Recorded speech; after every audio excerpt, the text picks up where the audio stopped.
What's going on, everybody? This is probably going to be my first actual video for the channel, and it's going to come seemingly out of nowhere. There was no announcement for this, no real thing outside of, the servers that it's involved in. But basically what's happening is, in the DuncanKneeDeep sub-server, there's going to be a draft league, and I managed to get into this draft league, and I've finally finished setting up for my first match, and today is going to be the team builder video for that, discussing all the builds, discussing the potential threats on my opponent's team, etc., etc. No thumbnails yet. I'm still working on getting everything settled like that. I'm still working on getting layouts and everything, but I'm hoping that soon enough everything will look prettier, etc., etc. Anyway, without further ado, let's go ahead and make this quick. Everything is really cut and dry because my squad has a ridiculous amount of coverage against this team. So it was just like within 4 mons we were already like set up for his team. We like the last 2 are like just insurance basically. Like the first 4 mons you're gonna see here are just complete destroy his team. It's crazy. So first off, Swampert, kind of odd numbers. Let me go and run through this one by one. We're gonna go through the EVs first. 232 HP.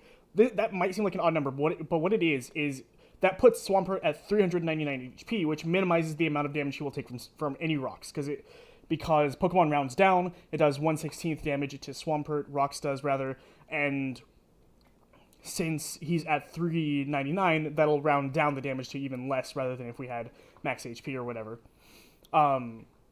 Then we have 144 attack. This is very calculated. 144 attack expert belt with a coverage build. Oko is a lot of really important threats on this team, like Staraptor, a lot of Lantern sets. Obviously Oko is Typhlosion, obviously Oko is Tuco's Mamoswine, but Mamoswine isn't really a threat to it, so if Mamoswine's becoming a threat, I can swap into Swampert, scare it out, no big deal. 48 defense is to kind of help ensure, that it's tanking everything and staying alive, and then 84 speed is just to give it that extra edge against, I think against max speed Hitmontop.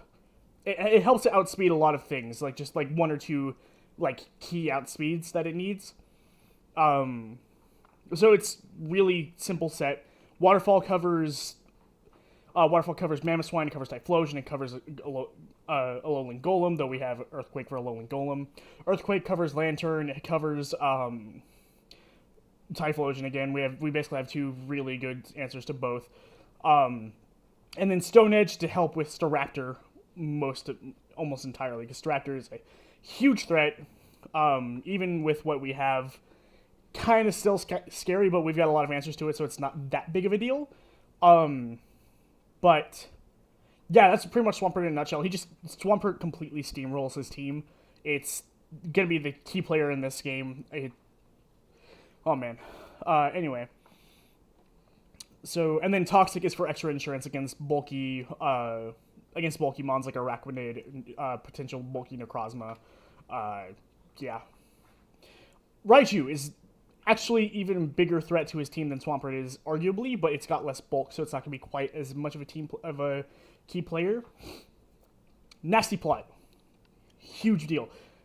Nasty Plotted Thunderbolt, Tuco's Necrozma, Nasty Plotted Psychic, Tuco's Lantern, Grassknot, Oko's Mamoswine, and then of course the rest is just coverage. It covers Staraptor if he comes in with Silverly Ground, which is a huge threat which is like his one answer to Swampert aside from bulky Necrozma. So if he comes in with Silverly Ground to try and cover my Raichu, to try and cover my what was the other one?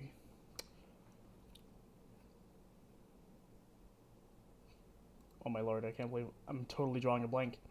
Oh, Sakataka. Sakataka, you don't see it on the scene, but it is in my roster. So Silverly Ground is big counter to Raichu and to Sakataka, obviously. Grassknot covers that just in case. And other than that, yeah, Swampert and Raichu cover each other really well. They cover pretty much his entire team, aside from Necrozma reliably.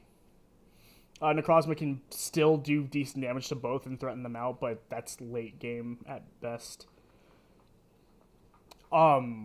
So yeah, they're the two key players. Oko or Tuco, the majority of his team. It's crazy. And then Altaria Mega. This is our just mixed support defogger. Tuco's most of his team with Draco Meteor return.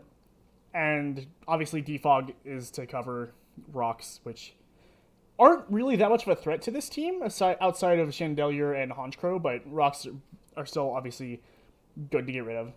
And Avalug actually. And then Roost helps it's kind of a bulky build, so Roost helps keep it alive, and Draco even against the Lola Golem, Draco Meteor still 2-Kos. Even with the -2. And Draco Meteor actually does more damage than return, so it's a more reliable kill anyway. Avalug. He is our answer to Staraptor, basically.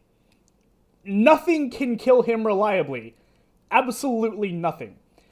Everything, like, the worst that he gets is a 2-Ko, and I don't even think it's guaranteed. And that's from Close Combat Necrozma, I think. No, not Necrozma. Close Combat Staraptor. Like, it's... No, Close Combat Hitmontop. Actually, no. Yeah, it was Close Combat Staraptor, and Close Combat Hitmontop is like a 4-hit KO. It's nuts. This thing just walls everything in his team. It's our get-out-of-jail-free card, basically. With Akaberry, it survives a Heat Wave from Necrozma pretty handily, but it wouldn't be able to take another one. So it's more or less there to be an extra toxic setter to help cover everything that's a real threat to our team. Like, it walls Raptor, it walls Silvally, it walls Hitmontop, it walls Lantern, it walls everything on his team outside of maybe Necrozma. It is nuts. Like, we didn't need any defense investments other than this 4 defense, and that's just kind of there for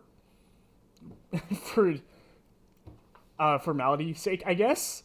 It's really pointless. It already walls pretty much his entire team as is. Chandelier is our big answer to Necrozma. Necrozma was a huge, like, we don't have a 100% reliable answer to Necrozma. It doesn't matter what happens.